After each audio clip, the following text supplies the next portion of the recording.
Hello, hello, everybody. Let's give people a chance to join, and then we will introduce the entertainment.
All right, there we go. As somebody said, 60-second staring contest for it all. No, we are here with. It's a pleasure to introduce Dr. David Miano, the legend himself, the host of World of Antiquity over here on YouTube, and he is in many ways an inspiration for me. This will be the last good thing I say about him, I promise.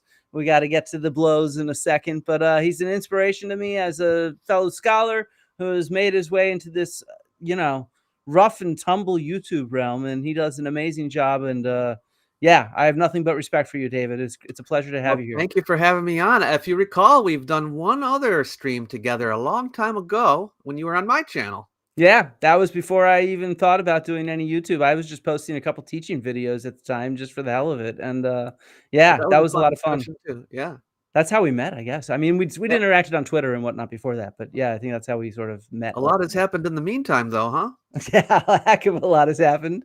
And so some of you, we're going to be sort of discussing a disagreement that Dr. Miano and I have about how to approach the lost civilization hypothesis. And so I thought to try to just to give a summary of everything, I'm going to turn it over to a clip of David himself explaining some of this and some of his thoughts on it before we delve into our disagreement specifically. Yeah. I've been researching ancient history for many years and have changed my mind many times about events that did or did not happen. One of the keys to understanding our past is the ability and the willingness to go with the evidence wherever it takes us, whether it appeals to us or not, and to revise our beliefs with every piece of new evidence. I've done my best to do that over the years, and as an educator, I make it a point to keep my lectures updated so that my students are not being given out-of-date information.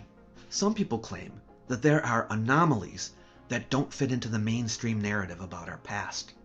They say it's time that our history be rewritten, not just in the usual way it is every year, but in a major way, a complete overhaul, by inserting a whole new era of human history into the distant past, one that is just as long and complex as the history we're familiar with.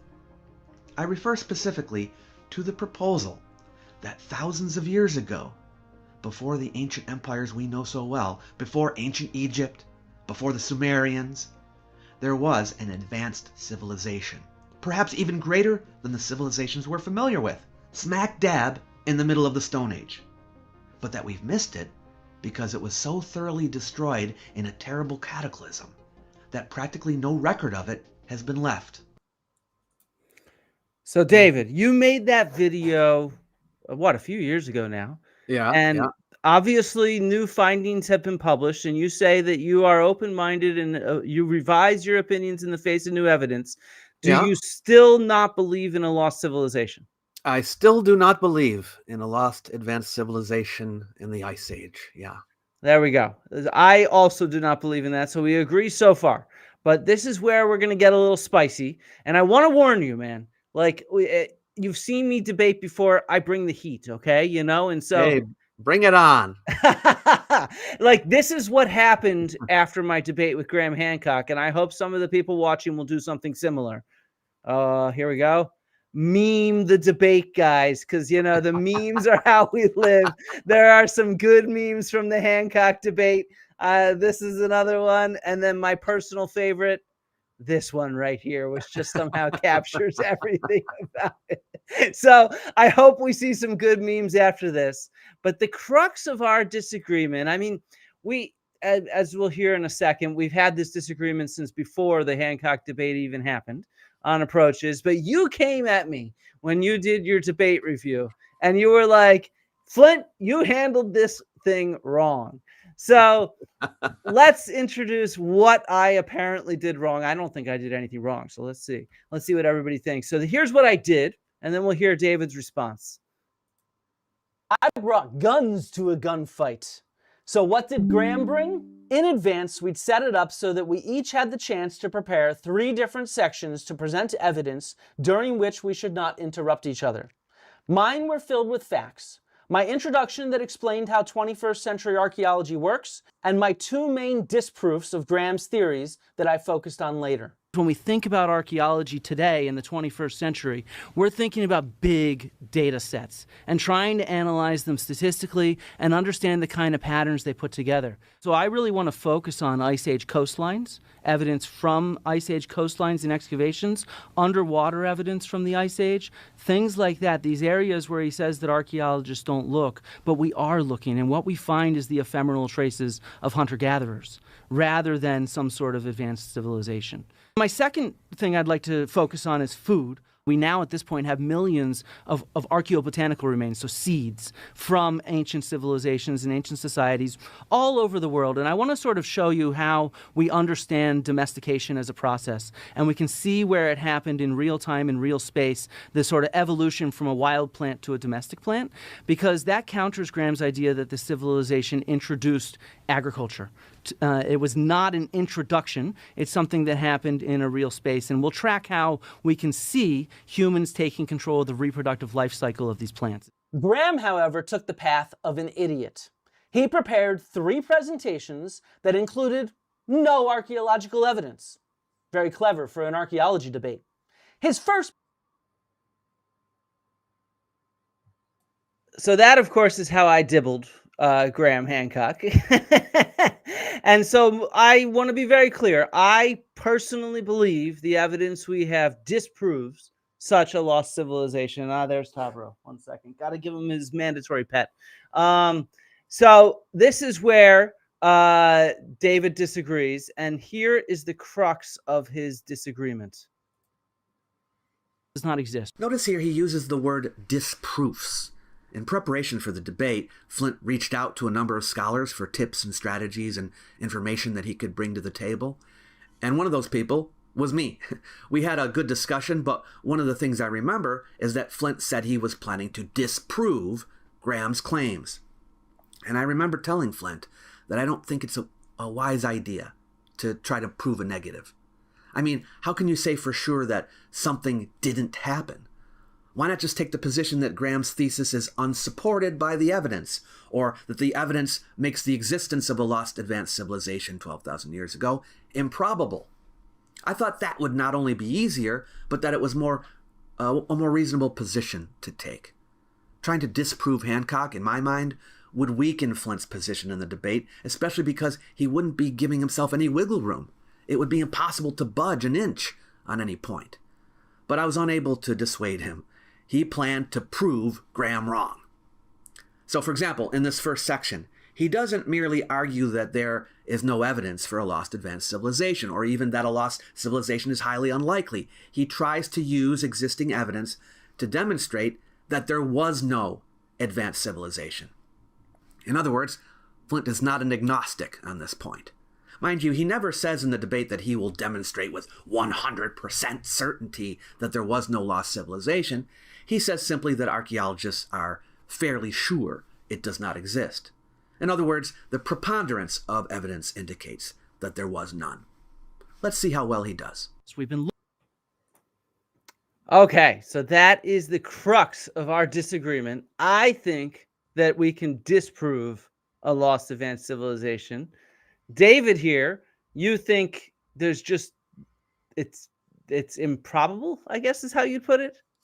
Yeah. Okay. Um, Clarify. So how is what did I do I wrong? would go so far as to say highly improbable. Okay. But well, maybe it's the way you're using the word prove. I don't know. But here's the way I look at it. And this is the way, maybe it's the difference between historians and archaeologists. I don't know. But this is what I've always learned. And this is what I actually teach my classes. Okay.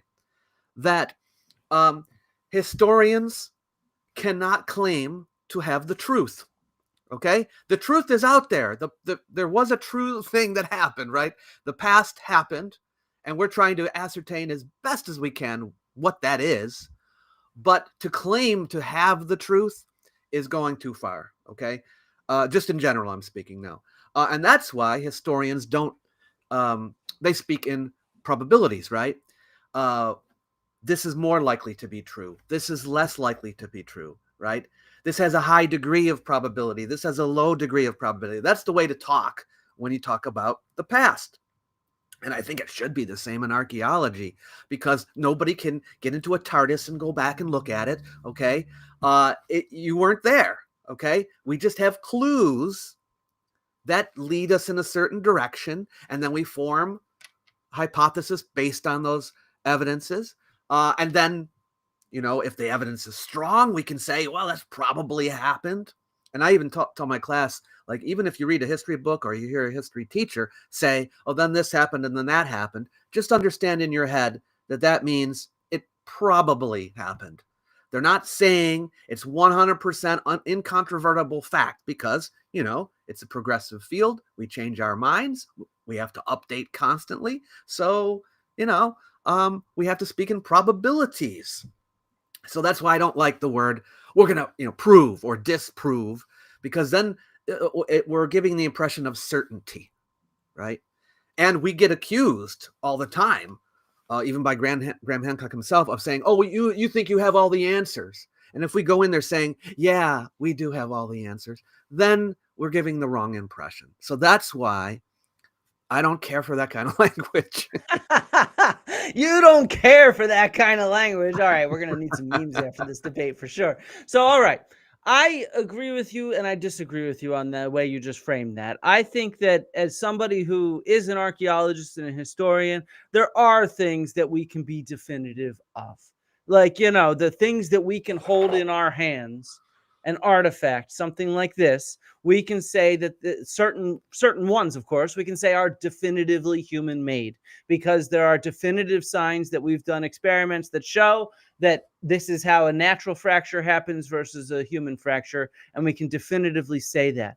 And so there's a whole lot of evidence I think we can be sure of when as we start zooming out and putting together larger, bigger picture narratives. That is where our certainty starts diminishing, let's say, right? And so in that sense, I'll agree with you when you're talking about, certain big picture things, like even just what is the extent or the start of Egyptian society or something like that, Egyptian culture. That's a very nebulous thing that depends on your definitions, depends on all kinds of weird things. And we'll always argue about some of those big things. And so, but I do think that since we can build a firm sort of database of solid little facts, stones, pots, even inscriptions and texts that tell us certain things that we can be sure of, it's from that we can start creating a range of possibilities, and we can also exclude some possibilities. And so when I say that sort of the lost civilization is disproven, what I mean is that it's one of those possibilities that has been excluded by the evidence out there. And I think that we could definitively say that. I think there's lots of things that we could definitively do. So I guess at the crux of this, in many ways, part of this is a philosophy of science thing, where you're trying to say we can't prove a negative, which would be something that like Carl Sagan has argued in the past and other prominent science communicators. Is that a good way to frame this for you? Well, I wouldn't say it's impossible to prove a negative, but I would say it's a lot harder to prove a negative than to prove a positive, right? Because to exclude something from possibility is a big ask, you know. Mhm. I Like, agree. Yeah. let's say I show you my birth certificate. Mhm. See, this says I was born on this day. Now you might say, "Yep, we've got a fact here. This is a incontrovertible fact. Your birth certificate says blah blah blah blah." But then maybe I reveal to you, well, actually, there's a typo on the birth certificate. The doctor made a mistake. They actually put, a 2 instead of a 3 or whatever, and it's wrong, you know? So sometimes I'm saying it looks like, you know what? It's pretty darn sure. And it probably is fairly sure. I wasn't criticizing you for saying fairly sure. I was criticizing you for saying prove or I know. disprove. Yeah, yeah. And so there's always a chance, you know.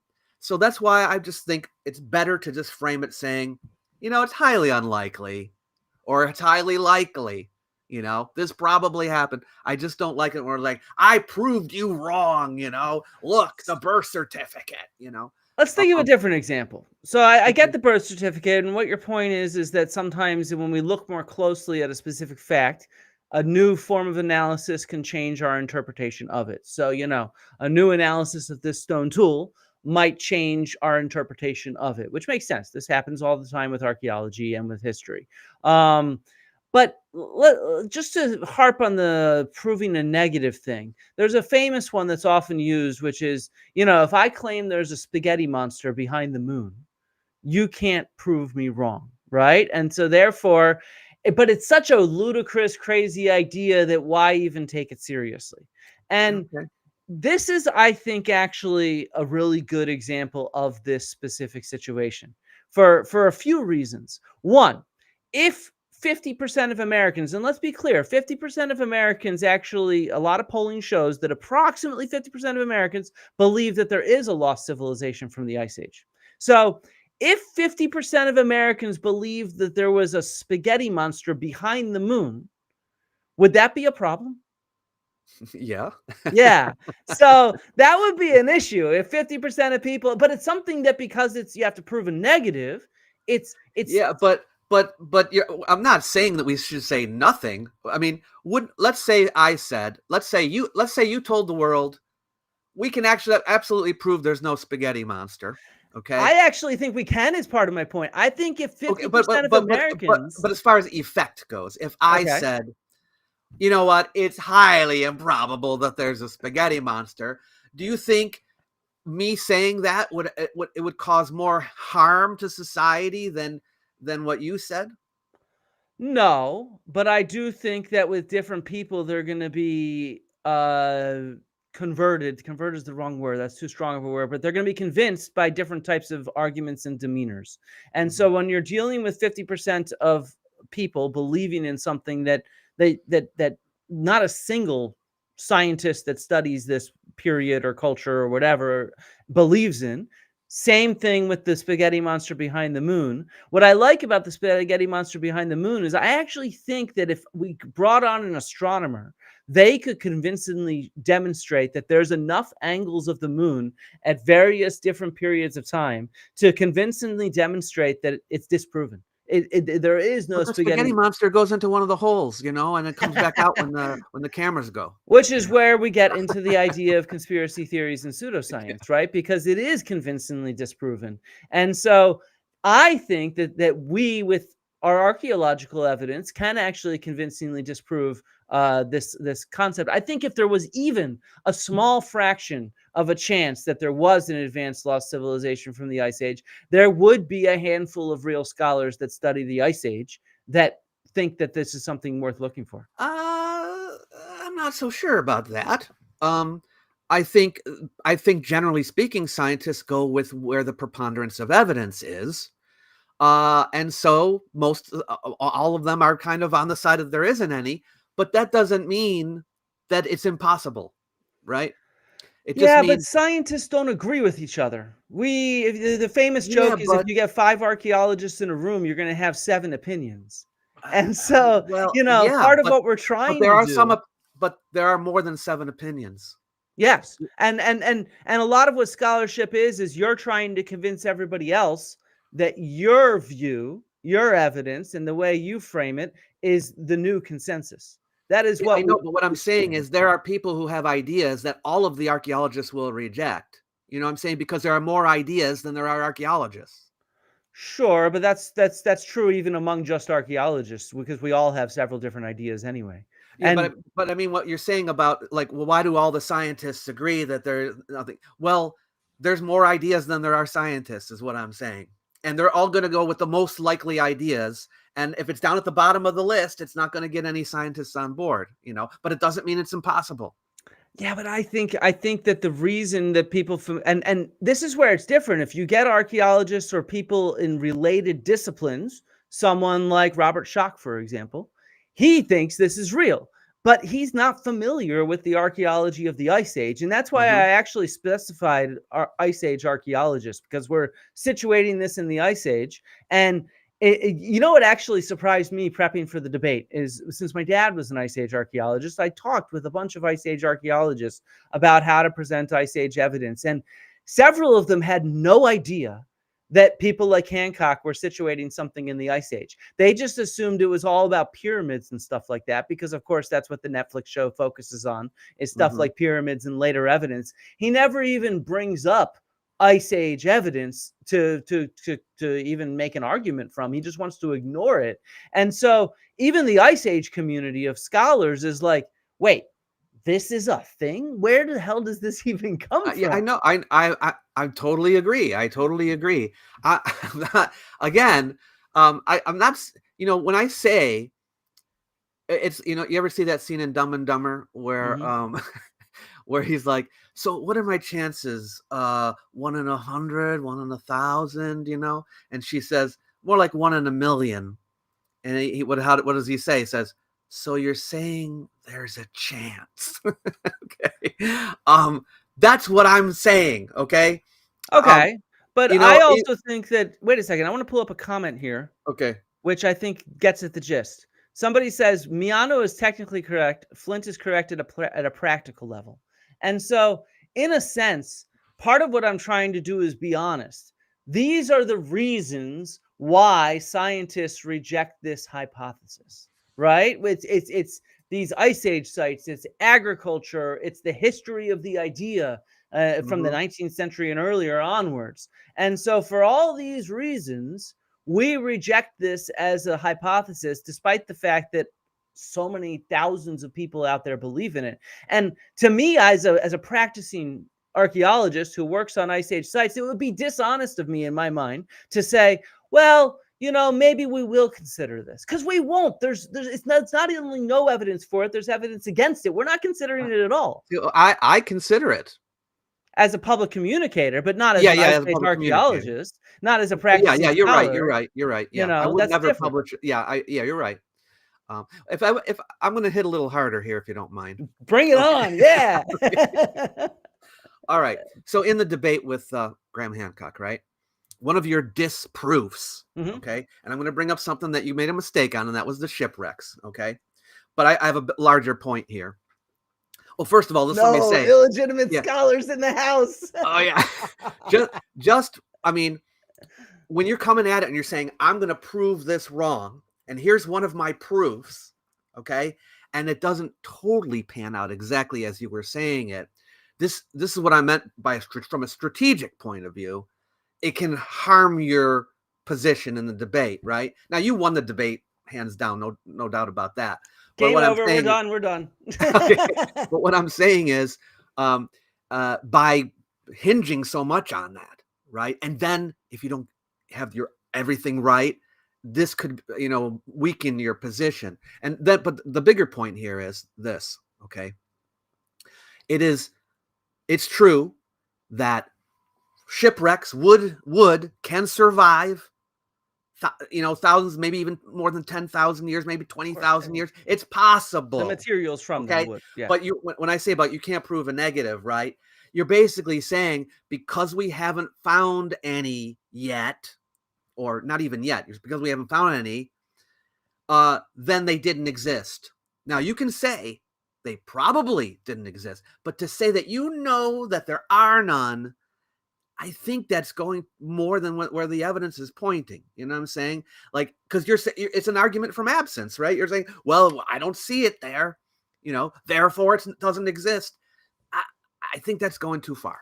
All right. First of all, we got to address the shipwrecks in the room, which is yes, I made a mistake. I've admitted this before. I misread this article that was talking about a UNESCO estimate. It's my own fault. And I mean, I regret making a mistake, but I also don't regret it because look, people make mistakes. And when you have opponents that are going to twist shit out of context, screw them if they're going to just focus on this because they're just being disingenuous. I know. Lie. But I just want to clarify because strategically here. I was talking strategically. I'm not saying you're saying that. I just want to make sure that I clarify that here, because that's been something that gets so much press, let's say, press, whatever it is, social media chatter. But another key point that I want to make about the shipwrecks is the shipwrecks was never one of my two key disproofs. And so I do want to make that clear. That was just a litany of little tiny things, which I think are valid. And we can get into the shipwrecks for a bit before we get into what I think really are the two key disproofs. And the shipwrecks builds into that, meaning all of our Ice Age evidence. But I do want to be clear what I mean by these shipwrecks. When we're talking about like Hancock in his reply video mentioned, for example, sailing to Cyprus and sailing to Australia. And they say, I never acknowledged Ice Age seafaring. And that is not true. In my disproof on the Ice Age, I specifically showed an article about Ice Age seafarers going to Crete. And I had photographs of the site. And I mentioned how I was toured around the site by Dr. Tom Strasser, who's a good friend of mine.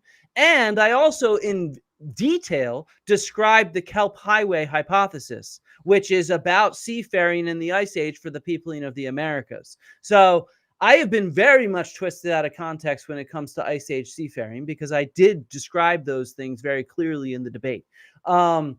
And so my main point when I brought up the shipwrecks thing is the idea of something like transatlantic regular journeys. That requires a different scale of a ship beyond a small ship that could take you to Cyprus or Crete or Australia or along the coast of the Pacific. It requires something that is a long-term voyage where you have to have a certain amount of supplies with you, water, food, etc.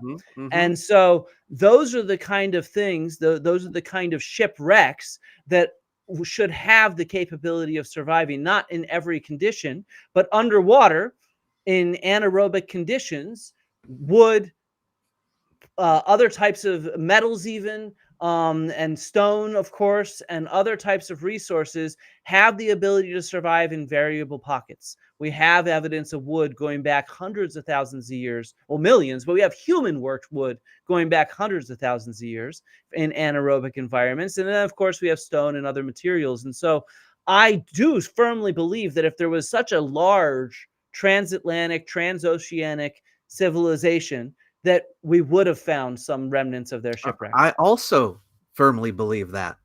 But again, it just makes it highly improbable that they existed. But now this is where we can go to my two disproofs. I don't think the shipwrecks, that's why I didn't frame it as a disproof. All right. I actually think the two key disproofs are, one, just the preponderance of Ice Age evidence that we have for hunter-gatherers, because that is in every locale around the world. Everywhere around the world, we have some level of coverage. And so for there to be some sort of global civilization, which is where we agree, there could obviously have been some sort of smaller scale regional thing that maybe in the Sahara, we find some sort of cool hunter-gatherer complex society from the Ice Age. Who the heck knows? I could be down with that. But to say that it's global and has advanced technology, that's where I think that the preponderance of evidence we have is mutually exclusive, meaning it actually disproves the existence of something so large, is my point here. That's one of my big two. We can talk about the second disproof in a second.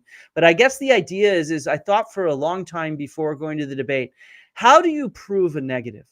And what I realized is the best way to prove a negative is to prove a positive that is mutually exclusive of that negative, if that makes any sense. And so proving that we have coverage of the coastlines and underwater and in the deserts and in the jungles, the areas that he says we don't go, that then shows that this is mutually exclusive to the idea of there being some coastline hugging society, because I walked through how so many coastlines are still above water, and we've excavated them, and the ones that are underwater we're currently investigating right now. And so, yeah, that's kind of my point there, is what we have is mutually exclusive of there being such a civilization. Okay, but I think you're assuming that this worldwide civilization.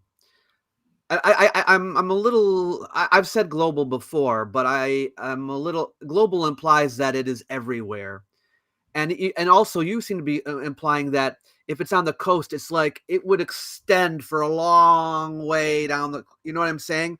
Like you're not envisioning like colonies or ports or anything like that. You're picturing like if we had a map, it would have a whole area covered with the color of that country, you know. When in fact, what if it's more like the Phoenicians or something like that, where you've got a port here and a port, you've got colonies set up around the world? It's possible that we could miss these ports.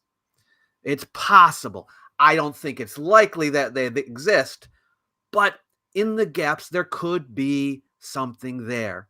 We could find a trading port, you know, in the area that we didn't find anything yet, you know. So I know I sound a lot like Graham Hancock right now. You're like in the. I always like the Spaceballs meme, combing the desert.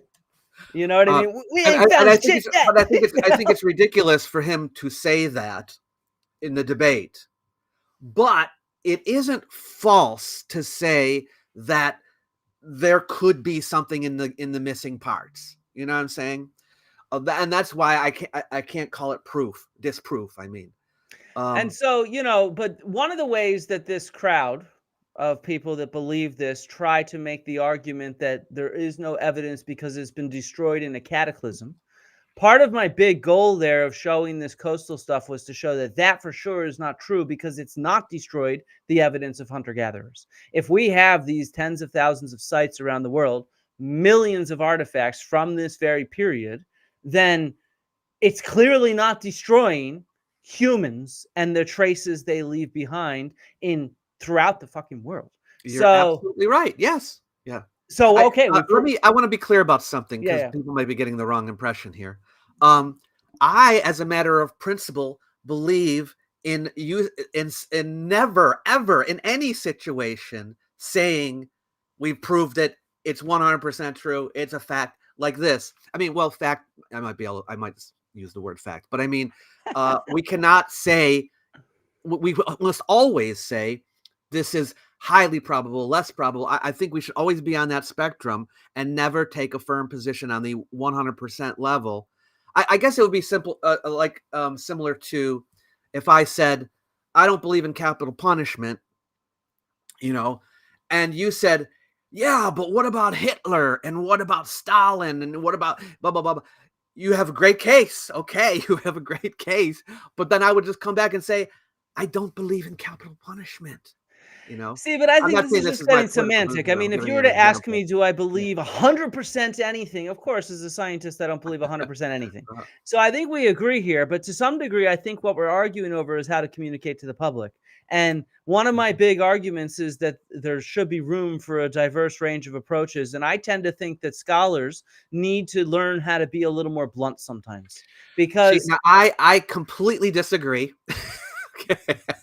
I don't think there's one. Why. I guess my point is, I don't think there's one right approach. I think you do an excellent job. I agree that there are but different I think approaches. There's room for some scholars who choose to take a blunter approach and saying this has been disproven, and I'm one of those. No, I agree on. I agree. No, I agree on the bluntness part, but I don't agree that saying that you proved or disproved something is being blunt. I think this is just saying something that you shouldn't say. And I'll tell you why I think that from a practical point of view. Okay, from a not from the philosophical or from the historical, but from a practical point of view. Okay, I kind of hinted at this before, and that is, we really need to give the impression I don't like how I'm wording this because it sounds like it's not true. We want to show people that we are open-minded. We're interested in considering new ideas. We'll look at the evidence people present, right? And we don't believe we have all the facts already, and that we question the narrative. I think all of these are things that are important for us to put out there and convey. And when we go in there saying, I'm going to prove this wrong, I think we're harming ourselves. That's what I think. Okay, and I disagree with you. I think that that's one approach that I think is effective, but my goal is to try to pull back the veil on how scholars actually think and what we actually do.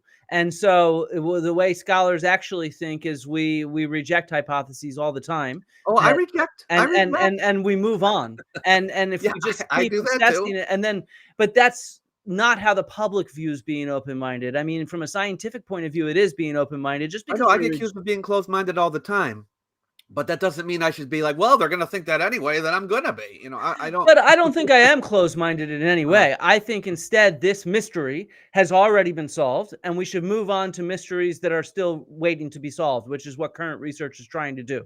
And so, like Graham Hancock, he has this expression. He's used it about me. He's used it in his blogs where archaeologists take a site and they wring out all the mystery and intrigue from it and make it dry and dusty. And, and it's just like, no, I disagree with that. Yeah. well, I think we both disagree with that. But I think my answer to this kind of thing of you're not being open-minded is like, no, I'm just rejecting the shit that doesn't matter anymore. And I'd rather focus on the questions that we have that actually are interesting and that we are debating right at this moment, because that to me is being practical and honest about the state of the field. Yeah. And so one thing that you do, and this is what one of the things I'm talking about is you'll look at their evidence if they have it, right? Mhm. Like if they say I have a proposal, there's the lost advanced civilization. All right, let's see what you got.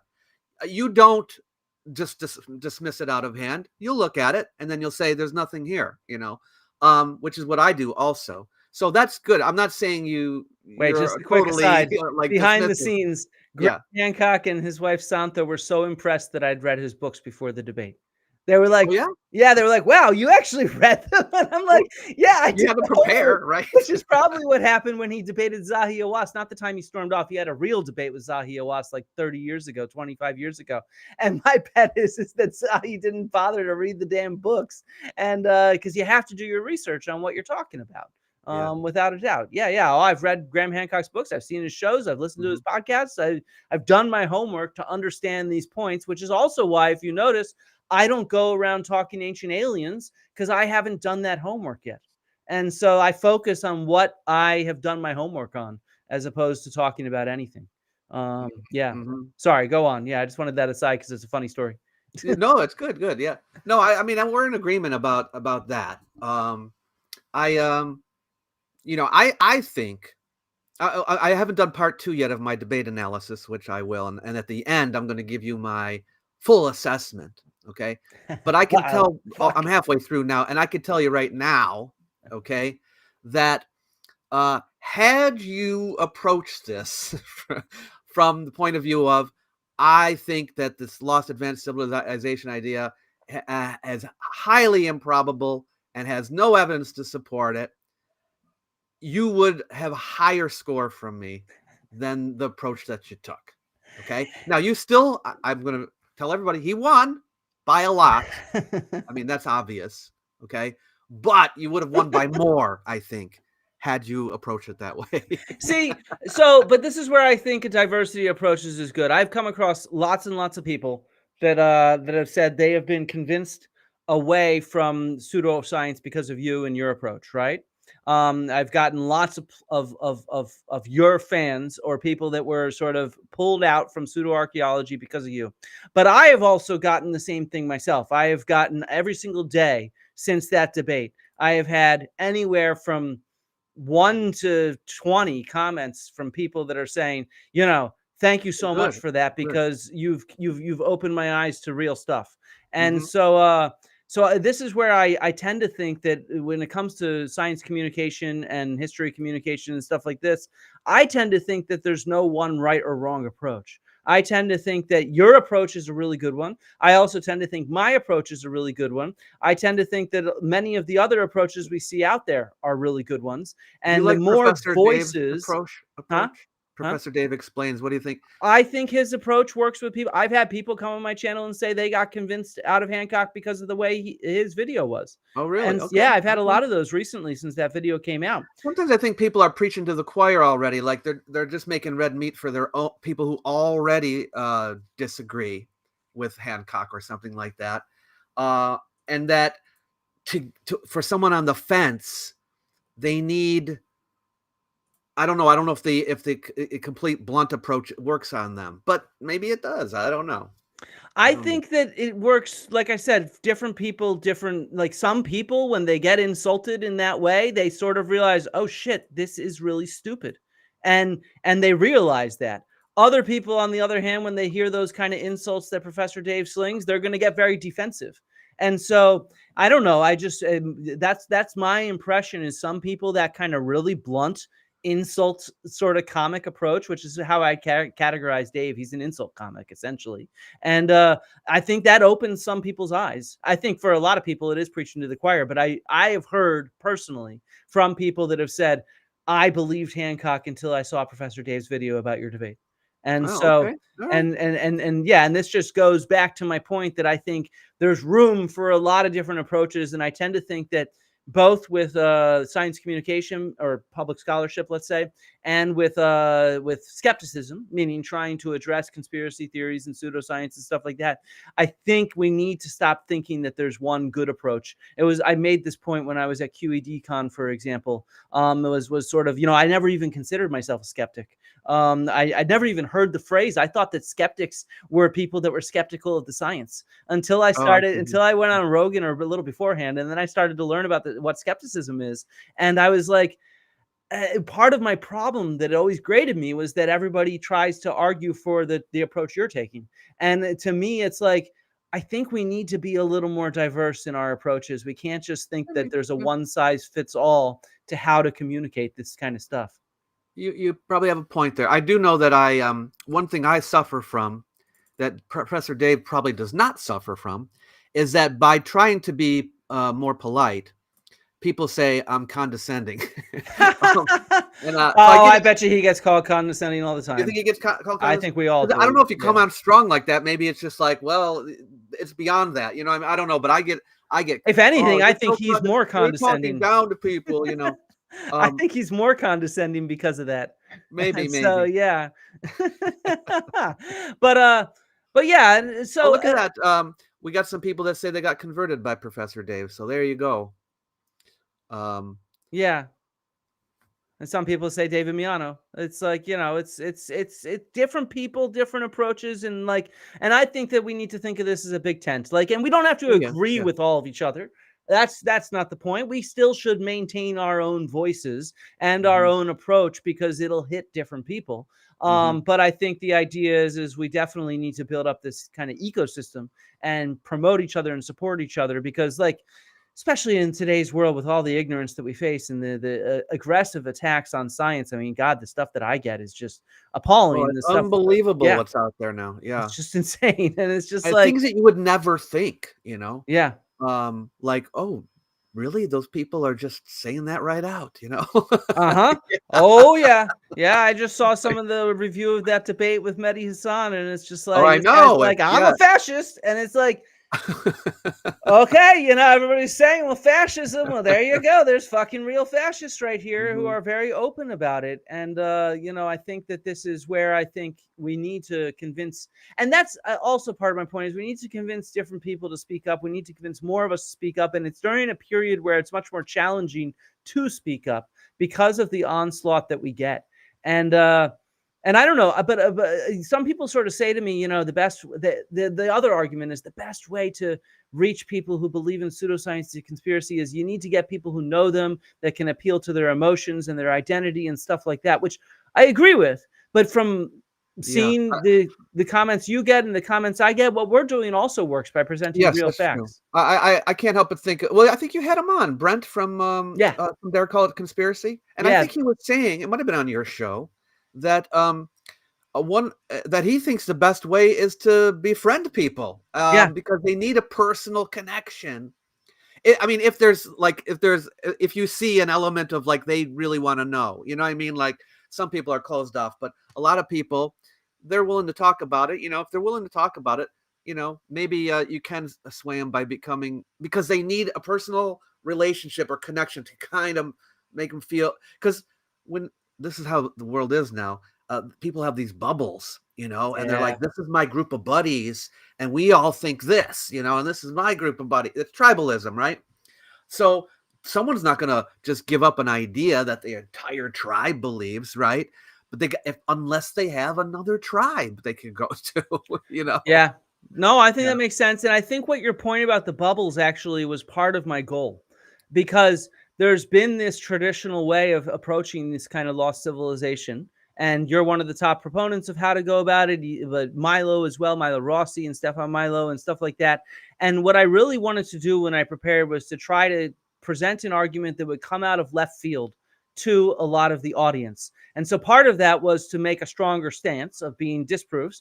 The other part of it was to focus on the two things that they'd not really heard much about, which is all the Ice Age evidence and then the environmental archaeology evidence for agriculture and domestication, because it was something that would be new to them. They've been inoculated against these arguments about the Sphinx and about Baalbek and all these kind of things, because those arguments have been made by so many people repeatedly. I mean, we know the Sphinx when it was built. I mean, we know, meaning we think we know that within a 99% probability that the old dynasty Egyptians, old kingdom Egyptians built this, carved out the Sphinx is the right way to put it, in a quarry. But I think that to me, But just out of curiosity, Yeah. I probably just to see if we're near each other, what would you say on a percentage scale is the probability of a lost civilization in the Ice Age that was on more than one continent?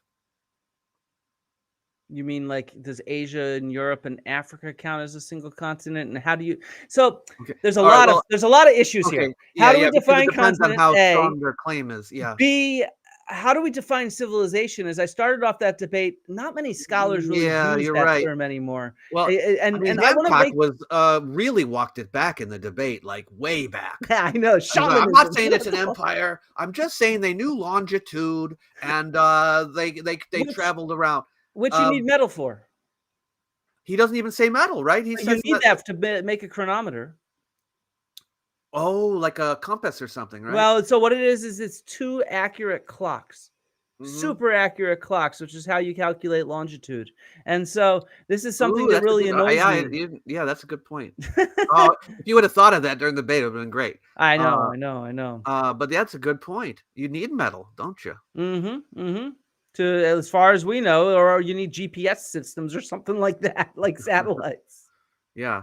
But yeah, I guess the more he walks it back, the more, like, I mean, Dan Richards goes so far as to pretty much say it's like not much different from Göbekli Tepe. It's like, which is like, come okay, on. well, yeah, we'll find a few more of those, I'm sure. You know. Yeah, exactly. In certain sites here or there, we're going to find. I mean, we have monumental construction of these kind of mammoth huts from the. They're not huts; they're ritual enclosures or something like that. Which everybody hates the word ritual, but what else are you going to call it?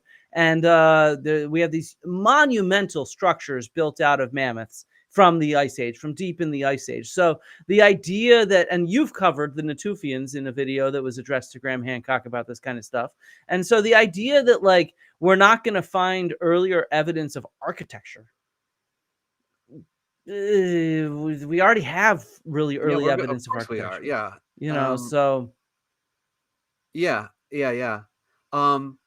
And it's weird too, because I remember when Göbekli Tepe was found, Graham Hancock acted like it was a big win.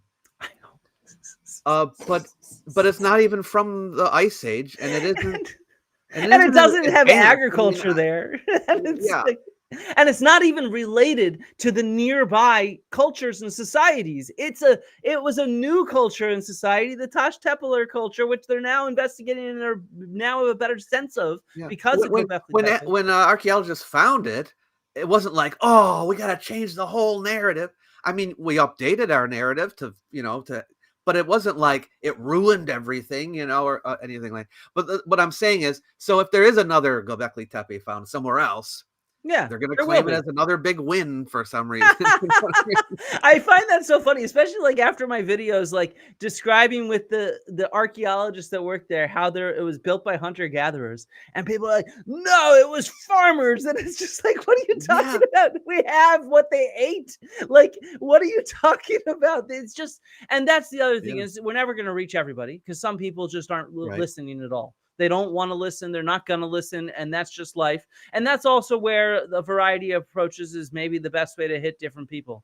You know, from different perspectives. And basically when I do my debunking videos and all that, I am trying to reach people on the fence, you know, so, so I have to try to be nice. Now, I'm not always perfectly nice, but I try to be nice.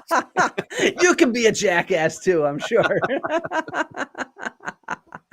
Yeah, I mean, I just figure I was shocked actually with the response from the debate in a lot of different ways. But especially some of the initial response and for a few months and whatnot, I really only expected to reach people that were on the fence, particularly people that weren't even paying very close attention. Yeah. Right. Boy, And when they went into damage control mode, didn't they? Boy, they that really also are shocked me. trying But to. that's what shocked, not the Yeah. damage control, but the fact that they had to, because I actually reached a lot of real believers. And I did not expect that. I actually blame Hancock for that because he could have come in and tried to gish gallop me. And instead he chose deliberately, as I put it in that video, the strategy of an idiot, where he didn't want to go to any archaeological sites and talk about them in front of an archaeologist. He ignored Göbekli Tepe. When he went to the pyramids, all he talked about was astronomy and the procession. And when he brought up Gunung Padang, but when you wanted to talk about it, he didn't want to talk about it. Let's go away. And to be frank, so this is something I'm working on very long term for a video in the future. But that when I went there, I actually believe there was a reasonable chance that Graham believes what he sells. Having since realized that he specifically framed his argument in a way to avoid talking about archaeology with an archaeologist, I actually am starting to come around to no longer thinking that. I think he's very deliberate, and I am starting to think that he does not believe what he sells. I would love to see the uncut raw footage of his interviews with archaeologists and see what he chose to put in the show and what he chose to cut out. Yeah. Because that'll tell you a lot about what he really believes or doesn't believe, because he's deliberately removing information that would not be good for his thesis. That's telling you something, you know? Well, we know he is. We know he is because those archaeologists at Malta came out and said so. Jeffrey McCafferty went on Mini Minuteman's channel and said so. So we know that he is cutting out a lot of the context of what archaeologists are saying. But to be honest, unfortunately, that's just standard. That is true. I mean, yeah, I went on the show with William Shatner. I forgot now. The Unexplained. The Unexplained. And they cut me up pretty bad. So I'm like, you know, I thought, oh, but that's not what I was saying. But, you know, so it happens. I know. Yeah, and I mean, it even happens on legitimate documentaries. Like my dad was on once with Alan Alda. And so Alan Alda did this thing on, what is it, The Human Spark or something like that. And so they went and visited my dad's site. And it was all, you know, this episode was about Neanderthals and stuff like that. So they had like the directors in the cave and they were discussing Neanderthals. And Alan goes to them. He's like, so what do you think the population of Neanderthals was in Europe at this time? And the first co-director's like, no idea. Second co-director's like, no idea. Third co-director's like, no idea. My dad's like, maybe 20,000. And that got in. And the next day after it aired, all his colleagues are like, you're completely wrong on that estimate. That estimate is way off for XYZ reasons. And he's just like, that's what gets in, of course, right? You know? And so they're always going to take these weird sensational things. And I mean, you know, and again, he didn't regret it. He's like, whatever, that was an okay estimate. You're just bullshitting for the public. You know, he said maybe beforehand. And it's just like, whatever. It's not the end of the world to just kind of spitball sometimes like we do over a campfire on a dig, you know, like that should be acceptable sometimes, is to just speak what's on our mind. That's how I am, at least. I try to just, Yeah. Like, not to yeah, say I don't I think guess it's we have true. to say now, this is just my personal opinion, or whatever. But yeah, but nowadays you get clipped for, and they'll take out whatever they can to make you look really bad or or And something. one of my arguments is there's just no defending against that. So, Yeah. because they're just gonna, no matter how careful you are, like someone like you is very careful, it happens to you, right?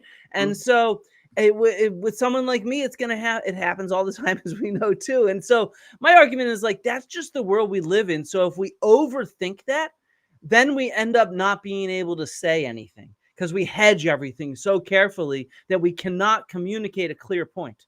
And Mhm. and I think we have to communicate really clear narratives that are compelling, emotional, and interesting if we're going to get the public to start, trusting and believing and wanting to listen to real scholarship, because that's how the pseudoscientists communicate. They communicate with emotion and clear, compelling narratives. And so that's what works with the public. And so if we sit there hemming and hawing all the time, it's just and I don't mean we can use some qualifying words, probably, improbable. That I'm fine with that. I don't think we always need to, as you know. That's what we're Mhm. disagreeing on, you bastard. But I definitely think we need to work on communicating clear, compelling, and interesting and emotional narratives. Oh yeah, Yeah. it's not just about debunking what's wrong. It's about presenting what's right in a palatable way that people are just as interested in. I know it's hard to compete with sci-fi, you know what I mean? But I try to do that with my travel videos. I love going around and looking at these things, and I try to make it exciting. Oh, you Um, do a great job. I love your stuff.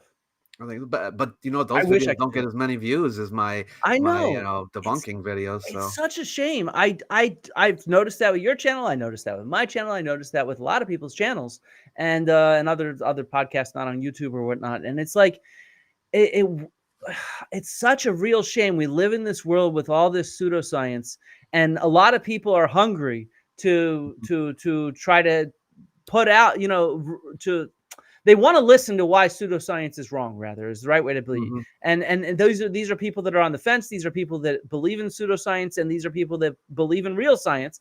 They all want to hear why pseudoscience is wrong. But what really annoys me is that the best way to prove pseudoscience wrong is to just get people on board with real science and to inoculate them with the real evidence that we actually have. But whenever we put out those kind of things, even our fans, the fans of real science, they're not as interested in seeing us do a debunk takedown. Yeah, but I will say this: if I put out a video titled like, Flint Dibble is a idiot, or something like that, people will watch it. Yeah. It's and look at this very video we're doing right now. You know that if you put we're debating, more people are going to watch it. We did debate, so it wasn't like false advertising, but but that's what people want to see. Yeah, they want to see conflict and disagreement, and they also want the cutting edge. That's why I'm starting this live stream series every Sunday, Old News with Flint Dibble, to try to show the cutting edge of what we have coming out and to try to Mhm. highlight a lot of different scholars while doing it. But still, that's not getting as many views as this is. So it is this kind of debate, this kind of conflict, and what's funny is, even though everybody knows they came into a debate where you and me are mostly on the same side, and it's about You still want semantics, to see? it Oh, maybe still they'll works. argue. Yeah, It shows the value of clickbait, where you yeah. learn how to frame things in that clickbait way to get people in the door. As Mhm. somebody says, people want their dopamine drip. Now there we go. People want their dopamine drip, and so you do that to get them in the door, and then hopefully get some nuance, perspective, and some real information out there. Like, if I was going to teach one thing about my side that's against your side, which is something that I teach in all my classrooms, which is this concept of equifinality. Have you heard that term? Equifinality? Yeah, equifinality. It's a No, really important term, I can especially guess what it means, but yeah. So what it means is, like, you have a phenomenon, a pattern, an artifact, a whatever. The reality is there's multiple good explanations for it. yeah. And so the way that oftentimes archaeologists work and is try to in a scientific way, or historians work in a scientific way, this will hopefully lead into a future discussion that we have, is you lay out all the different possible interpretations, and then you start excluding those that the evidence does not match. And so that is how I see this kind of lost civilization thing. Is Me too. it was one of those possible explanations that 150 years ago could have made some sense with the kind of evidence they had. Oh, this kind of looks like that, and da da da da da. But fairly quickly, people that looked closely at it, they excluded it as a likely explanation for the past, for these periods in the past and these monuments that we're trying to look at. And so, in many ways, you talk about being open-minded. In my mind, the entire goal of science and history is to exclude and reject hypotheses so that we can end up with the one or the few that are the most likely. Yeah, I agree. But again, most likely, you just said most likely. Okay, so just But I also said that some are rejected as and they're rejected and unlikely. Sure, yeah. Or in other words, when you reject a hypothesis, it's been disproven. No, it means just you rejected it. No, I've disproven it by rejecting it. If we can convince others, then you've definitely disproven it. Rejection is just a belief. It's just a personal opinion. Rejection, I rejected that. No, don't pull a Graham Hancock on me. This is his argument for the ice cores. He's like, yes, these scientists found metals in the ice cores. It is their opinion that it means it was from a natural thing. No. Scientists and historians don't just have opinions. We have expert informed opinions. Yeah. Oh, but you still used the word opinion, didn't you? Well, but I want to make sure we clarify this in a world where expertise is denigrated. There are good opinions and there are bad opinions and there's everything in between. So the argument that it's only an opinion, that's not a good argument, because there are good opinions and bad opinions. Okay. But what I mean is, to reject something is coming from your own brain. Okay, it's not like a mathematical formula. Boom, boom, boom, boom, boom. Rejection. That's not how it works. It's like you have to make a judgment call. Sure, but when it's rejected, when the rejection of a hypothesis becomes consensus, then it becomes a multiplicity of opinions, which is how science works. Like, this is what a scientific fact is a multiplicity of opinions that all. Well, I think I mentioned this in my video about Dan Richards, and that is about when we talk about a scientific fact. Okay, it just means that it doesn't mean it's incontrovertible truth, but it just means it is very close to being, this is something that the overwhelming evidence supports, something like that.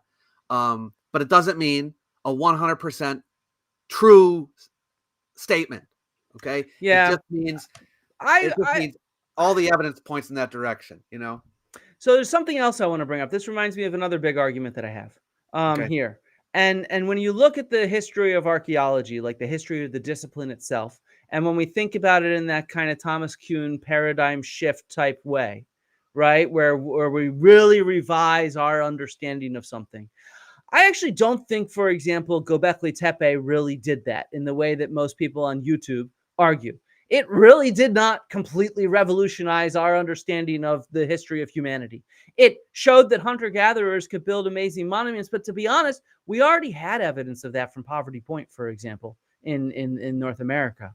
And so, it revised our understanding of Southwest Asia, the Near East, and the understanding that there were these hunter-gatherers that were developing these kind of complex monuments at the same time that agriculturalists were developing complex monuments. But that's like such a niche type thing, right? It's not overturning. And so when you look at the history of the field, it's not new discoveries that overturn and paradigms. It's actually the development of new methods, things like radiocarbon testing, things like DNA, things like, just basic geology and organic chemistry, and applying that kind of stuff to the archaeological record is what has led to major paradigm shifts. And that's something that, like, when we talk about this kind of idea of what might be missing in the gaps, it's been 100 years since we've really found something that's missing in the gaps that has really overturned a paradigm No, of you're right. You're of right. things. And so that's And the another one of longer my it big goes, reasons. even less likely. Yeah, Yeah. absolutely. Make it even less likely, but not disproven. You You know I'm gonna bastard. hold You're a to this slippery line no matter bastard, what. David. You're a slippery bastard. Okay, so do you have anything else you want to say? You want to wrap this up? How long you got? I had a thought, but Yeah. I can't remember now what it was.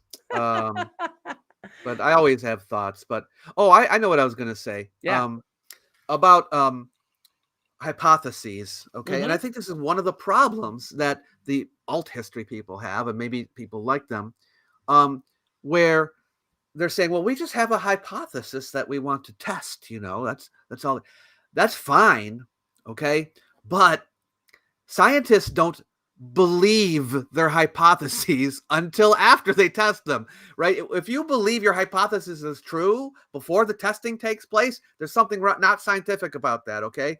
The hypothesis is there. It could be, you're going to see.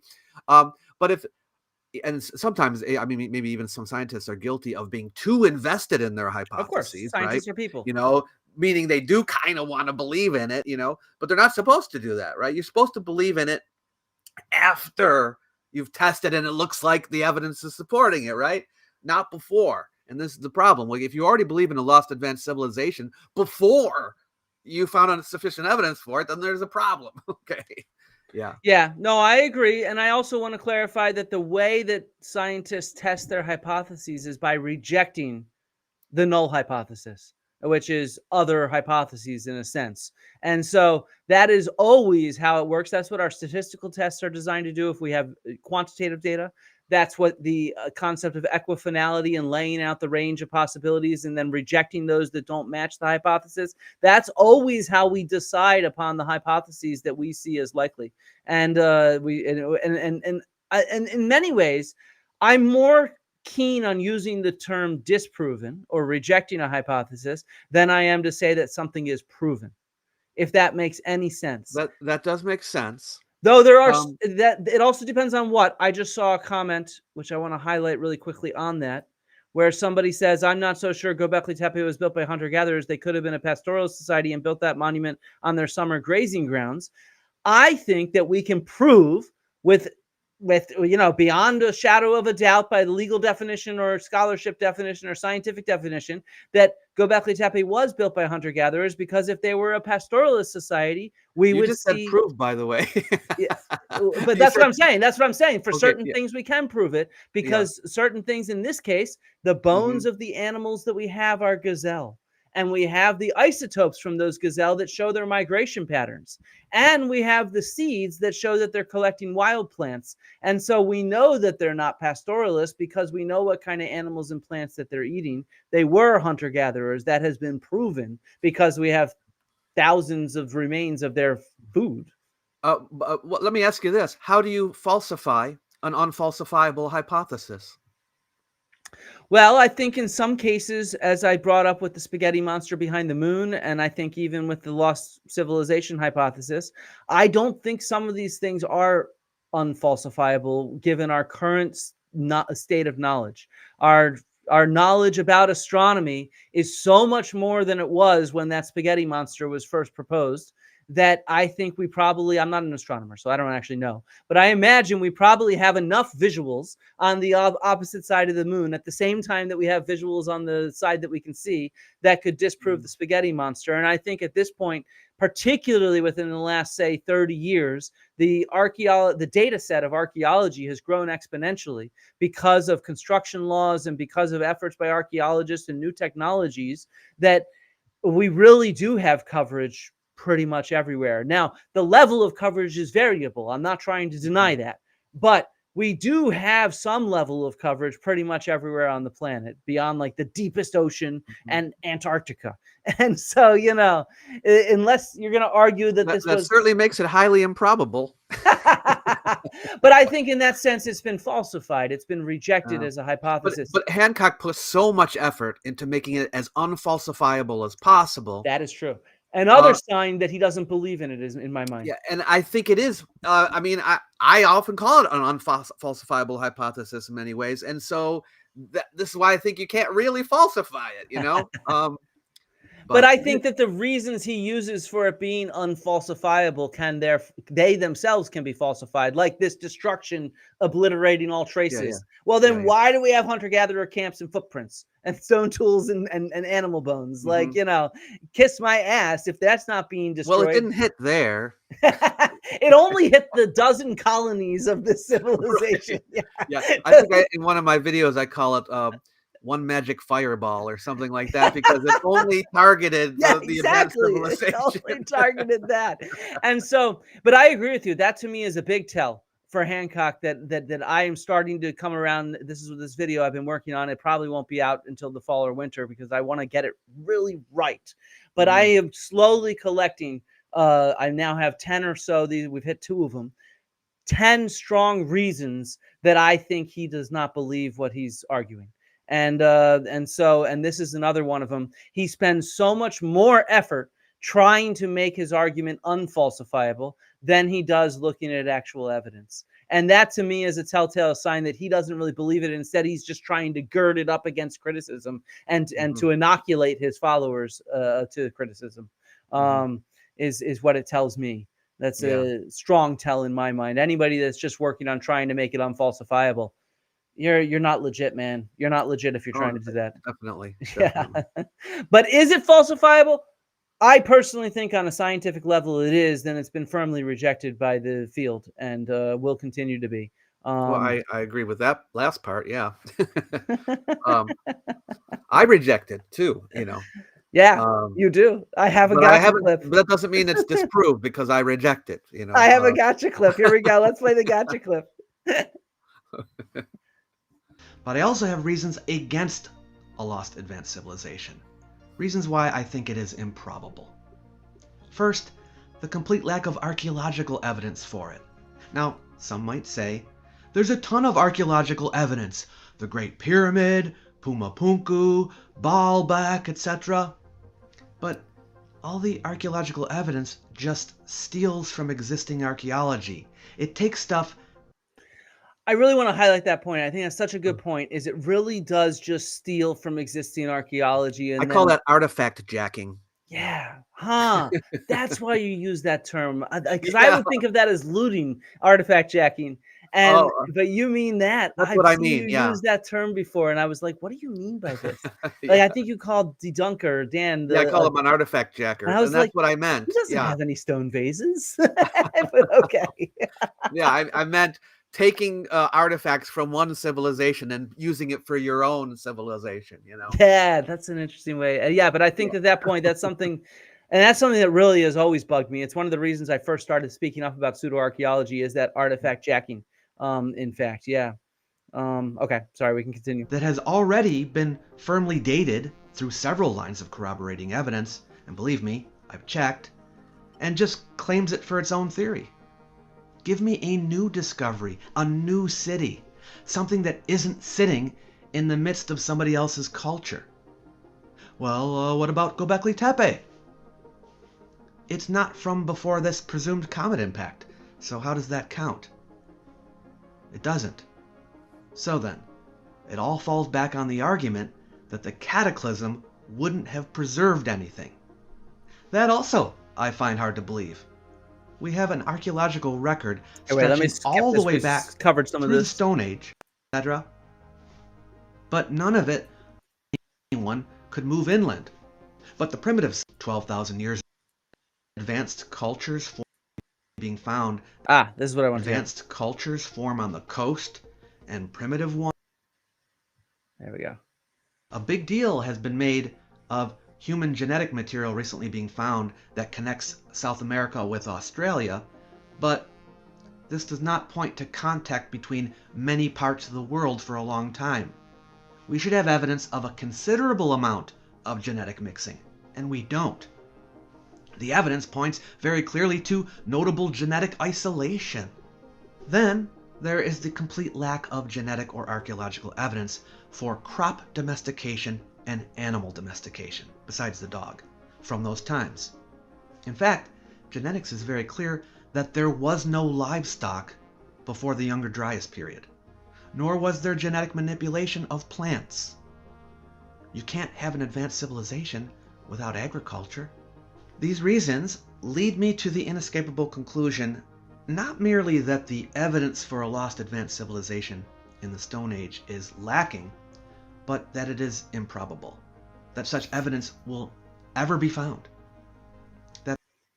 See, See- at least I'm consistent. and that seems to be exactly where we disagree. I thought there's something that I thought of there, because like we're making very similar arguments. I just say that's disproving. You say it's improbable, but I think evidence against it, as you brought up, makes it disproven, if that makes sense. It's mutually exclusive. And in fact, I really wanted to bring in genetic evidence to the debate. I ended up cutting it out of my arguments for the clear reason that most people's understanding of ancient DNA is based off of really out-of-date haplogroups and mitochondrial DNA.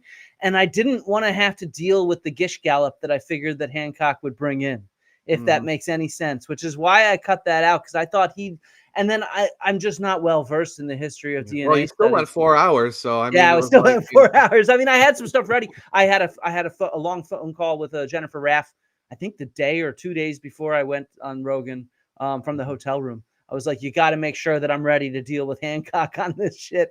And she sat there and answered my questions and suggested some publications to look up and things like that. But yeah, I didn't want to, but that's another really strong bit of disproof. That would be, I'd say that to me, there's really 4 clear disproofs of a lost civilization. One is all the preponderance of Ice Age evidence. You brought that up there. 2 is agriculture. You brought that up there.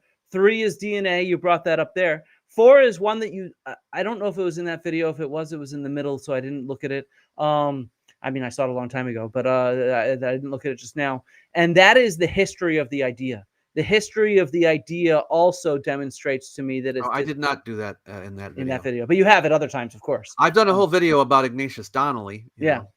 And the history of the idea is one that, when you think about it, it demonstrates that the people who are making it are just rehashing old ideas that have been right, because like developed if our understanding is increasing over time and you're just trying to keep alive an old idea, there's something, you know what I mean? There's So that something, you're yeah, not exactly. really thinking new things. You're just trying to continue to support the old idea, you know? Exactly. And it's an old idea that's based off of what we now know is very flawed evidence. And so, you know, like that pyramids look similar, so therefore they're the same thing. Just People because we have still are into all the measuring the pyramid stuff, you know what I mean? Like looking for patterns in the math, you know?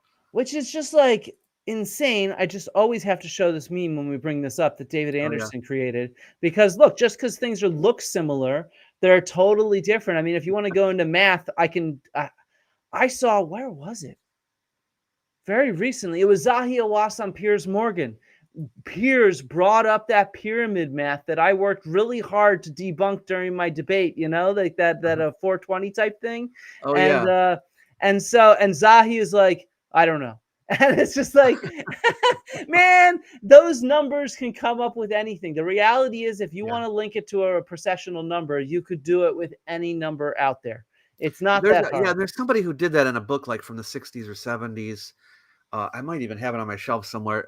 It's about pseudoscience, and they did an experiment like this, and it was really good. But now I can't remember. It was might have been about the Eiffel Tower or something. I can't remember, but it was good.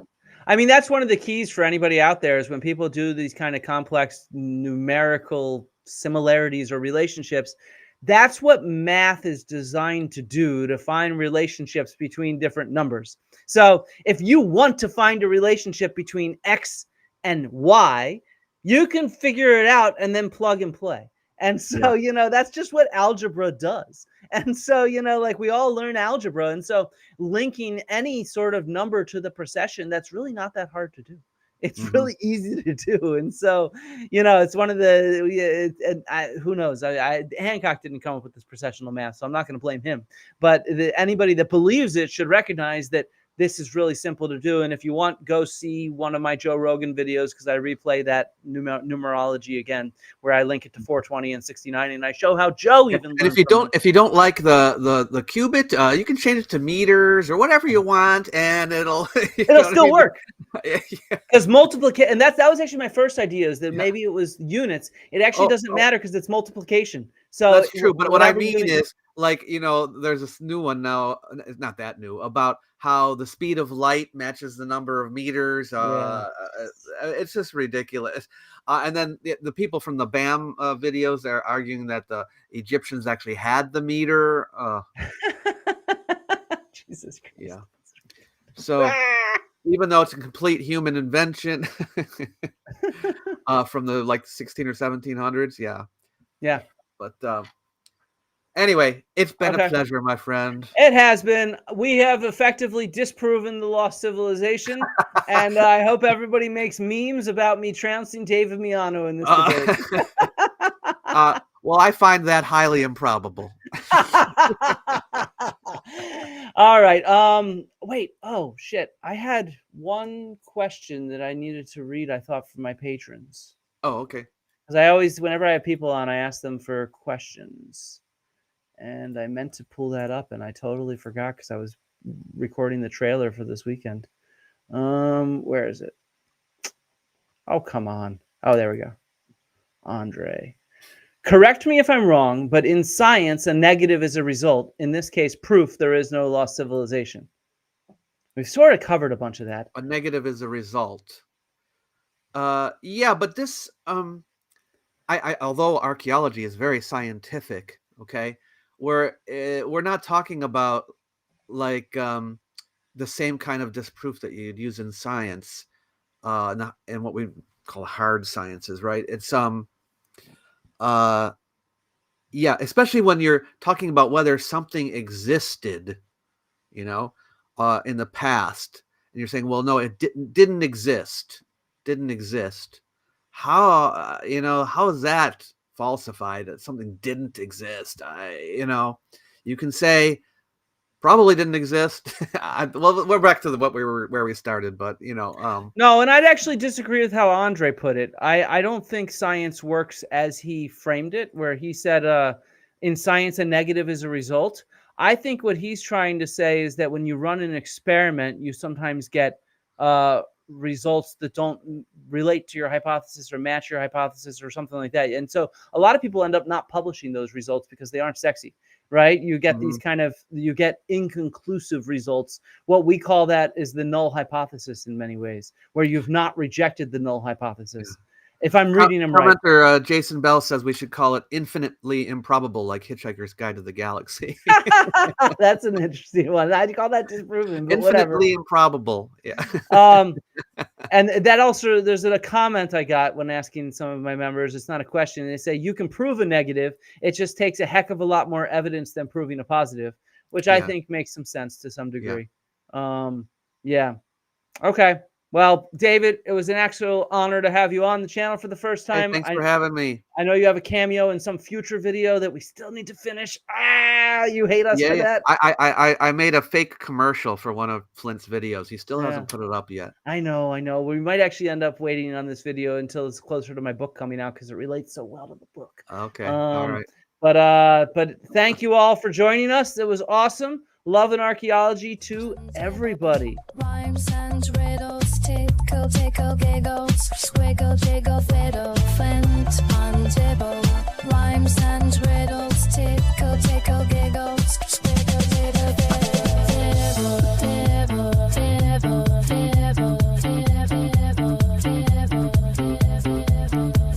Apparently there was some troll in the comments.